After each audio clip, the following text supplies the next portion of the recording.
Saudaraku yang disayangi oleh Tuhan Yesus, pernah enggak kita mengutuki diri kita sendiri sambil berkata, aduh mati deh gua, wah sial deh gua, ampun salah apa gua ini, kok bodoh banget ya saya.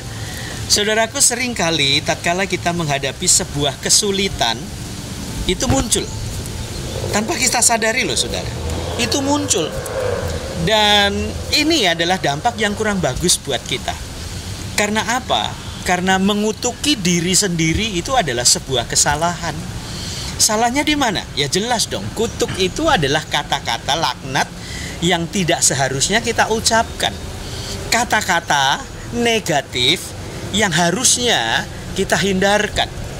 Nah, seringkali kita tidak sadar mengutuki diri sendiri. Apakah karena kita memang sudah menjadi orang yang latah sehingga kita gampang mengutuki diri kita sendiri? Wah, gagal deh gua.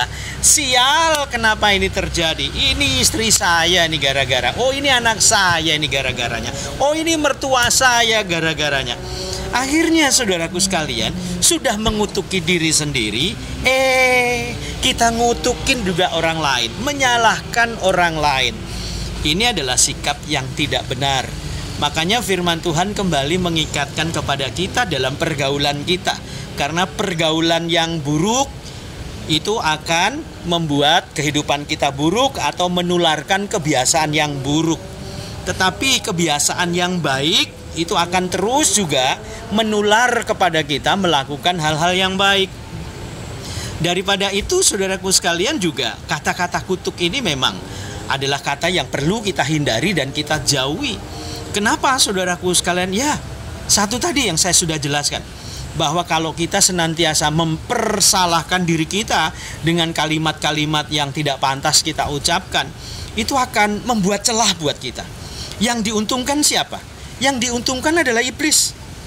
Pada saat kita buka celah, maka iblis akan masuk menguasai kita, menginjak-injak, dan mendatangkan masalah, mendatangkan persoalan dalam kehidupan kita. Dan akhirnya saudaraku sekalian, tujuan iblis cuma satu, ingin menghancurkan hidup kita. Ingat di dalam firman Tuhan, kalau tidak salah dalam kitab Yohanes berkata, iblis datang hanya untuk membunuh, mencuri, dan membinasakan. Damai sejahtera kita yang akan dibunuh. Kemudian iman kita yang akan dibinasakan. Keselamatan kita lah yang akan dihancurkan. Dan akhirnya saudara, hidup jadi porak-poranda, kacau balau. Dan kalau seperti itu hidup kita saudara, waduh, dari ujung rambut sampai telapak kaki rasanya itu jadi jengah gitu saudara.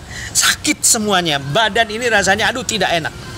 Apakah hidup seperti itu yang harus kita jalani setiap hari, setiap waktu saudara?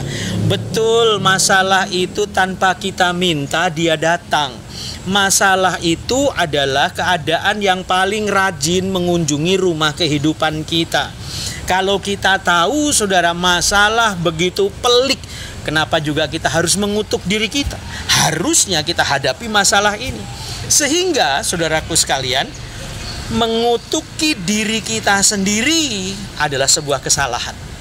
Jangan membuat kesalahan di dalam setiap kehidupan kita, tetapi jadilah kita pandai, jadilah kita cerdas, karena firman Tuhan dalam Amsal berkata, awal dari segala pengetahuan itu adalah takut akan Tuhan. Jangan kutuki diri saudara, lepaskan diri kita masuk di dalam pintu berkatnya Tuhan. Sukses buat saudara, Tuhan Yesus memberkati.